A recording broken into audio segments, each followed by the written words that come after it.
Welcome into Celtics pregame live, everybody. I'm your host, Justin Lowe. Alongside with me, I have Rob and I have Seamus. Boys, Celtics are still in seek of their first win. Jaylen Brown back on the injury report, and we got some interesting over-unders to talk about today. But before all that, we say at every podcast, pregame show, special, whatever you might see us on, go follow us on Instagram at Celtics Talk Weekly, Twitter, Celtics_weekly. We also have a TikTok at Celtics Talk Weekly. Also, subscribe to us on our YouTube channel.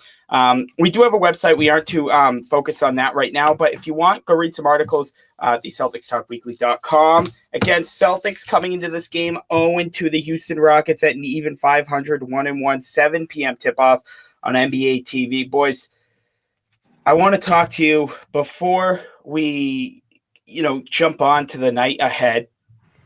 We do have to kind of recap last game. Celtics with a 115-83 loss against the Toronto Raptors. That was their largest home team loss since 2007. They were booed off their home court.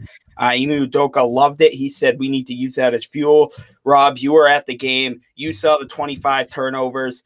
Jaylen Brown and Jason Tatum, essentially the two leaders for the Boston Celtics, combined for 10 of those turnovers. How do we feel about that, Rob, as you were in attendance? Well, a couple things. First, it was rough to watch for sure. The first quarter, you could kind of get a sense that it wasn't going to go as smoothly as everyone initially thought. You could tell that it wasn't going to be a walk in the park as I thought. And then the second quarter came in, the Raptors kind of slowly started to take the lead, and the Celtics kept turning the ball over. And then the second half hit, and that's when everything went downhill. As for Jaylen Brown and Jason Tatum, it was disappointing to say the least. I mean, over the entire offseason, our biggest point on this account at the Celtics Talk Weekly has been with Jaylen Brown and Jason Tatum is for these guys to become playmakers. That's their next step. They need to take to the next level. And create for others. Udoka's been really been touching on that a lot. So I don't necessarily think it was the it's tough because it's only the second game, so it's really you don't want to overreact, but it was an ugly sight, and it's really not what you want to see. Now, Seamus, not only did the Celtics turn the ball over 25 times, but they also got smacked in the rebounds, 63-49 overall. Guess what? 21 of those 63 were offensive rebounds for the Toronto Raptors. Talk to me about that, because that was a huge reason as to why the Toronto Raptors built up such a big lead in that game. Well, we knew coming into that game that was going to be a problem area for the Celtics, and they simply did not capitalize whatsoever. I think it was a bad matchup for them, but some of their plays, especially when it comes to rebounding, they're effort plays. You have to box out guys. You have to have guys down there not sprinting on the other end of the floor. Like, we're not trying to cherry pick out here. I had a play on Robert Williams' breakdown where, Robert sprinted the floor, but ahead of the play, he did not try to go for the rebound whatsoever. And this was in the Knicks game, actually. And that continued a lot in the Raptors game. So tonight, the Celtics simply have to box out on Houston's bigs because Houston, they beefed up on their front court this offseason, and the Celtics are going to have just as much of a problem defending the Houston Rockets down low as they did the Raptors. So that's certainly an area of concern tonight. And if the Celtics don't capitalize, I mean, they could be in for another rough night. Now, Rob, this was something you and I had actually talked about earlier this afternoon. Peyton Pritchard, in 15 minutes, had 3 points and was a team worst minus 30 on the court. What is in store for Peyton Pritchard? Now, tonight we'll get into the injury report, but we have two guards missing tonight, so we might have no choice but to see some Peyton Pritchard tonight. Although we love him, he might just be in a little slump from that mask. What happened with Peyton Pritchard over these last two games? It's hard to say. Obviously, I think teams are starting to target him defensively. And I think that's partially on Udoka's game plan. It's fault there because, Ime loves to run that switch defense. He loves to just switch everything because our bigs are very solid at defending the perimeter. Both can block shots, and we've seen it countless times this season already where, Rob and Al have blocked a shot on the perimeter. So I think Pritchard's almost getting lost. And, his main role this year was to kind of be that bench spark. He's a great shooter, can really stretch the floor, can solid playmaker, undersized guard for sure. And I think with the addition of Dennis Schroeder, you're kind of seeing Peyton Pritchard's value deteriorate more and more. I think you're going to keep seeing it as the season goes on. And you add the mask, it kind of affects his shooting, and it really deteriorates his value. As much as I hate to say it. Seamus, what are your thoughts on that?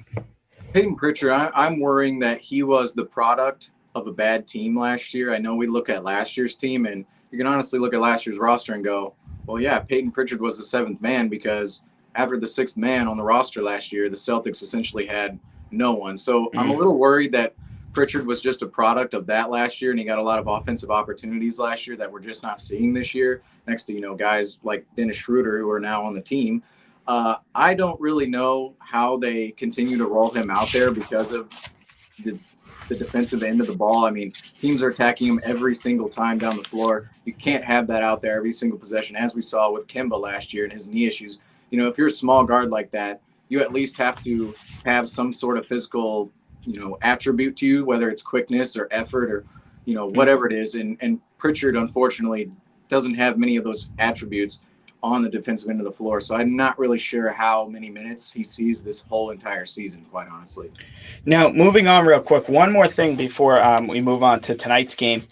Jason Tatum, which we talked about in the over-under segment yesterday, right? The over-under was Jason Tatum 8 free throw attempts. Last outing he had, which was the home opener, was 5, right? So Jason Tatum had a terrible game. He had a rough game, and we kind of figured, okay, maybe his revenge game will come, right? Where he starts to attack, he puts his head down, gets more aggressive. Turns out we were 163.7% incorrect, and Jason Tatum shot only 1 free throw, and it came after a defensive 3-second violation. Not only did he miss his only free throw attempt, but he front rimmed it, nearly airballing the free throw. Tonight, obviously, we're going to need Jason Tatum to show up with both Langford and Brown out, two essential key guys we've had since the preseason opener. What needs to change with Jason Tatum, Rob? Because you expressed it on last time's post-game show, on FaceTime about Jason Tatum. What needs to change tonight? Only 1 free throw attempt last game. I think the question that would be easier to answer is what doesn't need to change from Jason Tatum.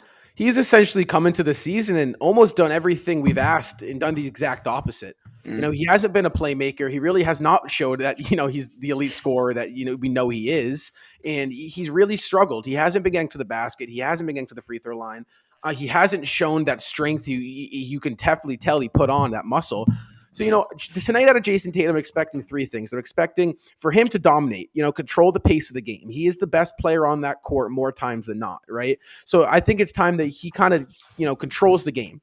I'm looking for him to attack the basket. And when I mean attack, sure, he's drove to the hoop a couple times, but no, I'm looking for him to embrace the contact, look to go up strong first, because, if he goes up strong to go for a layup, the fouls will come. He's a superstar. They can't stop him when he is going to the hoop. Enough of this whole trying to draw a foul thing, go to score, right? And my third thing is I want to see Jason Tatum really active defensively. I want to see him in the lanes. I want to see him off ball. I want to see him on ball. I really want to see Jason Tatum controlling the pace of this game. And if he can do that, this game will be over at halftime. Ian, do you have anything to add before we move on? Ian? Oh, Seamus, I'm sorry. Seamus. I was like, did Ian join? Wait. No. Muscle memory. Yeah. So you force a habit. But yeah, anyway, Jason Tatum, I think the number one thing that he has to do moving forward is let the game come to him, or slowly integrate himself into the game. Like we said last game, he scored 18 points, but it felt like most of those came in the first half. He did most of the damage in the first quarter. I believe he had 10 points in the quarter. I'm not sure of that number, but it's close to that. And, Jason Tatum, he's one of the best players in the league at letting the game slowly gravitate towards him. Like we saw that when he came out in his first, wow, this guy's a superstar stint back in February of 2020. He's a guy who makes early on, takes the pressure off himself, creates for others, and then attacks. We haven't seen that yet out of Jason Tatum, and I hope we do see that as the season rolls on. And hopefully it starts tonight, because through 2 games, the Celtics have not seen it at all, and it plays dividends to their results.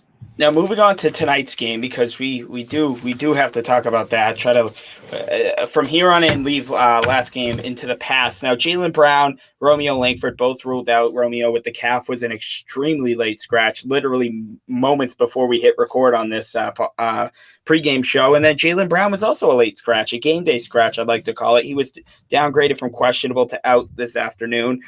This now will be his 5th game miss with right knee tendonitis since February 5th of last year, or this year, beginning of this year.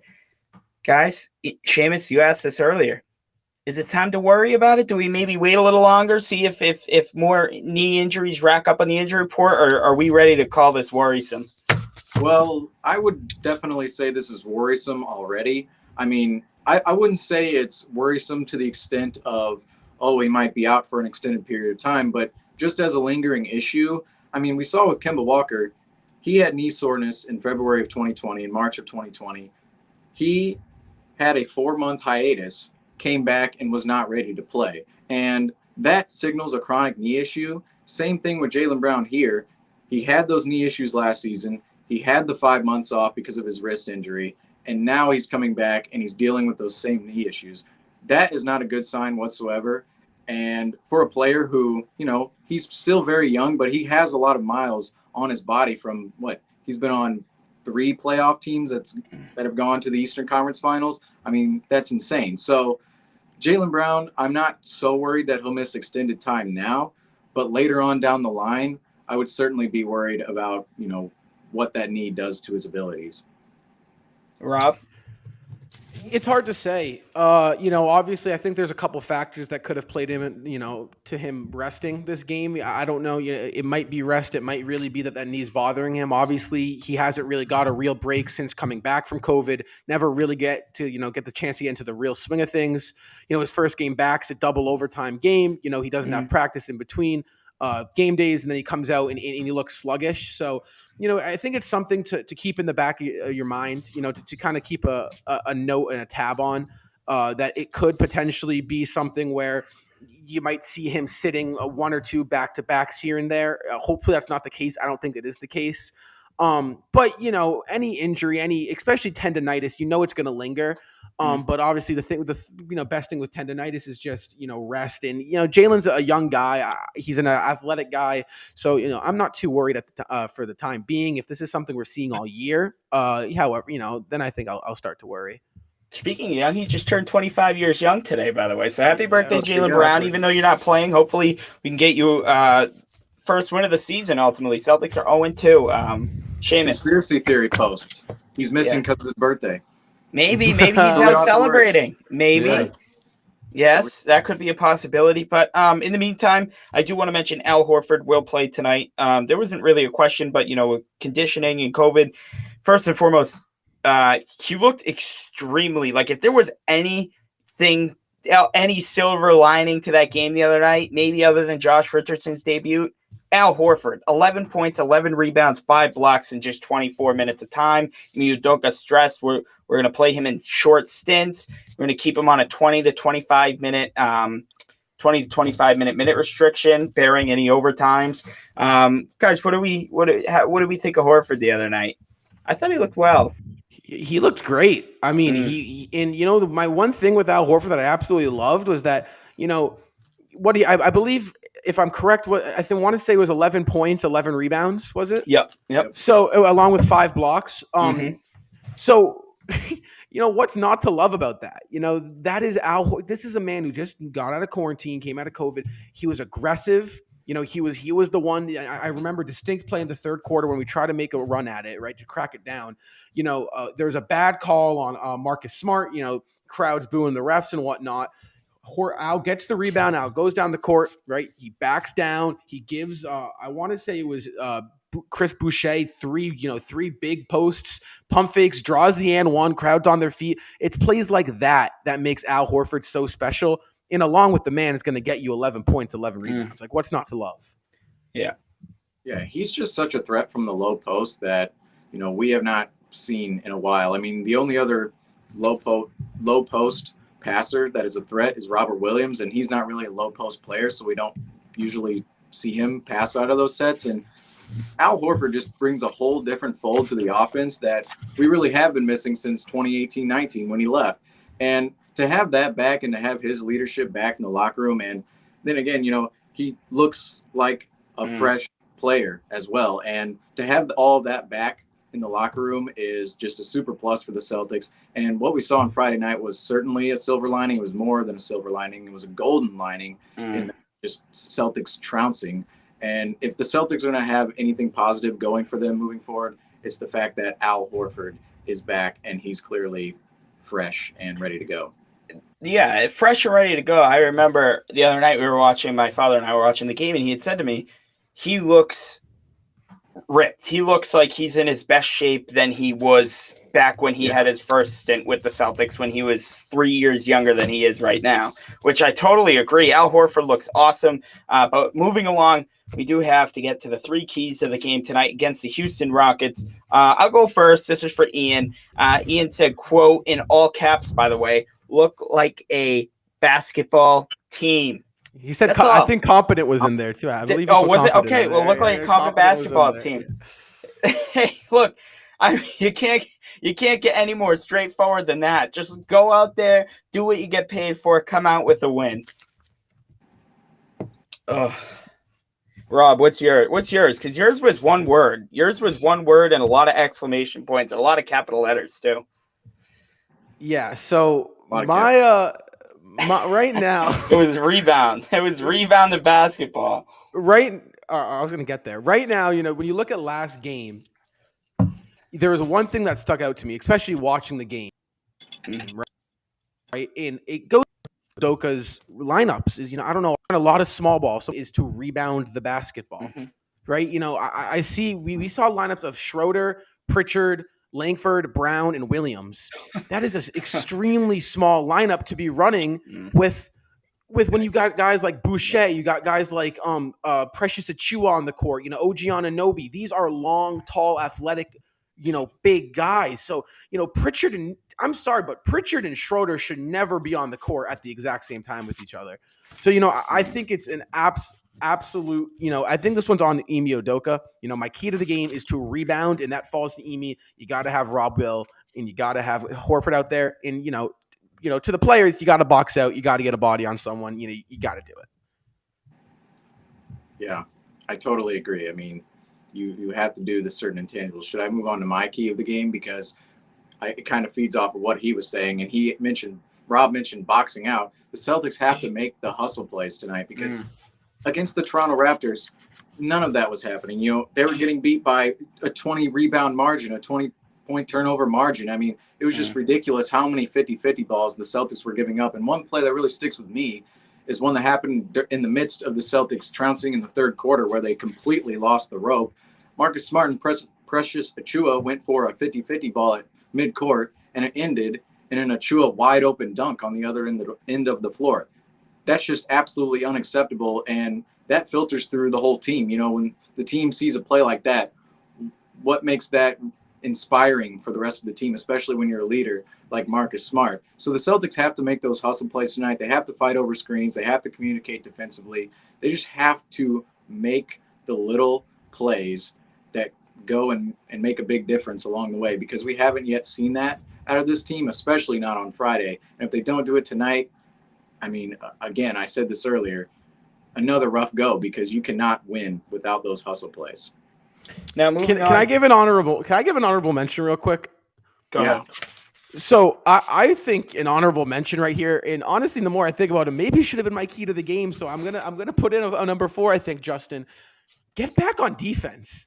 Yes. I mean, I want to go to the opening night. The Knicks killed us in transition, and even last night, teams are killing us in transition so far, and that just cannot happen. That's unexcusable, in my opinion. I mean, you either have to crash the offensive glass, right, and commit to that and dominate the boards, or you have to commit to getting back on defense. And the Boston Celtics need to commit to one of the two. Well, let's hope tonight's keys to the game works out well, because last keys to the game, we had 3 of them playing relaxed, matching the energy, and closing the lane, and those turned out to I don't know if the Celtics were listening to us and they just decided to do the complete opposite. Hopefully that's not the case tonight, especially on the road. Tonight's key matchup, Robert Williams and Christian Wood. Last season, head-to-head, there were 2 games. One of them, Wood sat with the right ankle sprain, but in the game he did play, he had 19 points, 10 rebounds, 2 steals, 3 assists, shot 50% from the field. Now, Robert Williams played both games, averaged a double-double, 18 points, 11 rebounds, a block and a half, 5 assists. And guess what? A perfect combined 16 of 16 from the field. This tonight is going to be a huge matchup to watch. We're going to, see the Jalen Greens. We're going to see old friend Daniel Tice. We're going to see a Jason Tatum. But keep your eye on Robert Williams and Christian Wood. It was a treat to watch last season. It's going to be even better this season with both of them being in their starting lineups. What do we expect tonight to see from these 2 guys? Well, this kind of plays into our keys to the game. This is a big team. Tice is, he's undersized for big man, but he's a great rebounder.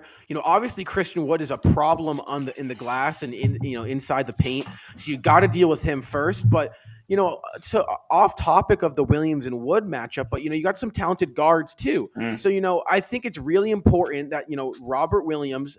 I don't know if it's Williams or Horford, whoever's matched up on him. I guess Williams. You have to hold them to 1 shot of possession because, Porter Jr., Jalen Green, those guys can pour it on if they get hot. You can't give them that opportunity. Yeah, it's all about stopping the pick and roll tonight or the pick and pop because if you look at Christian Wood and Daniel Tice in the same front court, it's bound to happen where Kevin Porter Jr., who's a developing pick and roll player, is, advertised as that coming out of USC, with him in the lineup, next to Jalen Green, they're going to run the pick and roll a lot this season. And for the Celtics tonight, it's really about defending their old style of offense. They've kind of gone away from that this year, even though, we probably do want to see more pick and roll with Rob throughout the season.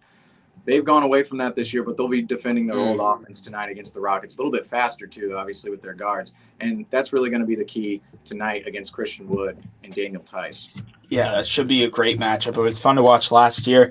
Should be fun again to watch tonight. Now, getting over to a somewhat newer segment, over and under now. Last predictions, we had a split tie. Ian, Seamus, and I all finished with the score of 1 out of a possible 3. Tonight, also possible out of 3. First one, over under. Jason Tatum gets 5 assists. Last 2 games, he's been averaging 4 on the dot. Rob, you've been stressing Jason Tatum. A key element to him improving his game is moving the basketball and getting assists. Over, under. Are you taking the over? Or are you taking the under? 5 assists, Jason Tatum tonight. Is 5 flat or is it 5.5? So if you get 5 flat, nobody gets a point. Okay, so I'm going to go Jason Tatum under 5 assists. With Brown out of the lineup, I think Tatum's going to offensive scoring is going to fall onto him. I'm going to go with we said this last game, but then again it's another day.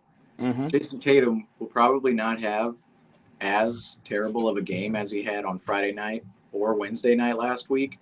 I can see him getting 5 assists tonight, plus just because Jaylen Brown's out of the lineup, just because he'll have the ball in his hands more and do a little bit more with the ball, that'll inevitably lead to more passes from Jason Tatum. I'm going to go over on 5 assists. I don't feel great about it, but I have confidence in Jason Tatum moving forward. See, I hate going last. And sometimes I want to go first, but sometimes I want to go last. You both brought up great points. Tatum's going to have to do a lot of carrying the load tonight. But then Seamus also in your defense, Jason, we're going to need a big game from Jason Tatum in all aspects of the game tonight. I am going to go. I want to go over, but I'm going to go under. I think he either gets under or he flatlines at 5. But I hate over unders in a way. I love them, but I hate them because they're so up in the air. It's like a jump ball every time. Now this one is more.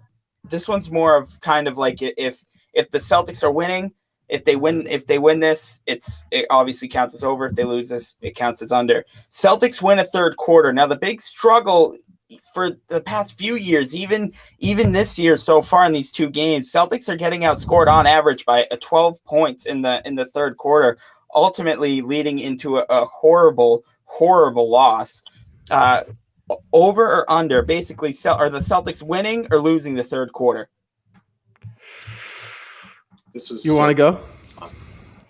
You can go. I'll let you do. I'll let you take the honors of going first. I'll go first. I mean, I'm gonna have to go no, because I've seen this happen more times. I've seen them lose more third quarters than they win. Like, they could easily win the game tonight and look good doing so, and lose the third quarter. So, I'm gonna go. They don't win tonight's third quarter. So technically under. Okay, Rob, what are you doing?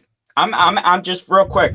I'm gonna go over. I have a lot of confidence in this game tonight. Now, I'm not saying we're definitely gonna win, but I have confidence in this game tonight. It's tough to say. They said, they haven't showed me anything that really thinks that should lead me to go over, right? Like, at all. It really should be an easy pick to go under, right? But at the same time, it's not. So, I look at tonight's game, and I'm going to assume the Boston Celtics are going to come out firing in the second half. Rockets aren't as strong as a team as us, or we're supposed to be. So I'm going to go the Celtics win the third quarter. So over. Okay, perfect. So pretty spontaneous guesses. Again, these over unders are so fun, but they're so difficult. They really make you sit here and really think about it. Now the third and final one, again out of 3 points. The Celtics are held to over or under 15 turnovers tonight. They've averaged 21 and a half turnovers so far this season. So when you hear that number, 15, when you hear 15 turnovers, you're like, oh, that's a terrible game. But 15 or less turnovers tonight would be a miracle for the Celtics for some awful reason. I'm going to go. You guys go first. How's that? It's so funny because 15 turnovers is an awful game. You said best, right? Yep. This, if you were to see this, if you're sports fan, you see Celtics over under 15 turnovers. I'm taking the under. But like I said, there's no signs that should tell us to go with the under. However, I'm going to go with the under because, I'm hoping, obviously Schroeder is starting in place of Brown. Schroeder has struggled turning the ball over, but is a ball handler. I think that Imi's going to look to maybe make the offense a little less complicated, simplify it a little bit. Just get a win under their belt, and then, take it from there. I'm going to go under. It might be 14, but I'm going to go under. This game might be rough for both sides tonight. Both teams are averaging over 20 turnovers a game this season thus far through their combined 4 games. Oh, God. I'm going to have to go with 15. 15 is a lot. 15 is a absolutely terrible game, as you both said. But have the Celtics kept it under 15 through 6 games, including preseason? I think that answer is no. And if they have, they kept it at, 12 or 14, I believe? I'm going to have to go over. There's literally no evidence that this team can keep it under 15. Again, I'm going to go over as well. Now, that doesn't go out without saying, the Celtics don't win this game. But, as you mentioned, averaging nearly 22 turnovers a game, even though it is only through 2 games, that's just horrific. And, Rob, I know we both said, 15 turnovers is an awful game. You typically don't win games with 15 or more turnovers unless the same team is doing that. But like Ian said, like Seamus said, there's a really good chance that the Houston Rockets are going to do that as well. I'm going to go with the over. I still think the Celtics, come out strong here and win this game, but I don't know. Again, there's no evidence pointing against there. There should be no reason why they can't. But the Celtics and Rockets tipping off in just a few minutes. Game 3, Celtics look to avoid going down 0-3. Now, even though they do have a game tomorrow that we'll probably touch base on later on tonight, we do have a focus, and that is Daniel Tice, old friend. Daniel Tice and the Houston Rockets. 7 o'clock tip-off. Before we finish, I got to interrupt. Now, Seamus, there's a little comment here. I'm going to flash it up on the screen. This is big. I need your it's from our fellow Ian. No, Seamus, please no. Does Seamus please no? Seamus, no. Seamus, remember, we got smacked by almost 40 to the Raptors. Hey, the Rockets got smacked by the Timberwolves. and then they smacked the Thunder. We got smacked by the Raptors. We're on the road. No Jaylen Brown. I'm not guaranteeing a win tonight. No way. Yes, thank you. There's no way. Seamus saves There's the no day. way. There's no way that Oh, this is a yes. guarantee. I love it. All right, well, there you go. Celtics, we'll be back later because, Ian actually trying to influence Seamus here to do something bad on the pregame show, but he doesn't. Great job. No influences here. 7 o'clock tip-off, just a few minutes on NBA TV or locally NBC Sports Boston. Again, join us in post-game live. We'll be right here moments after the final buzzer, whether it is a close game, double overtime, Grant Williams game winner from half court, behind the back, between the legs. Doesn't matter. We'll be here. Celtics post-game live here on our YouTube.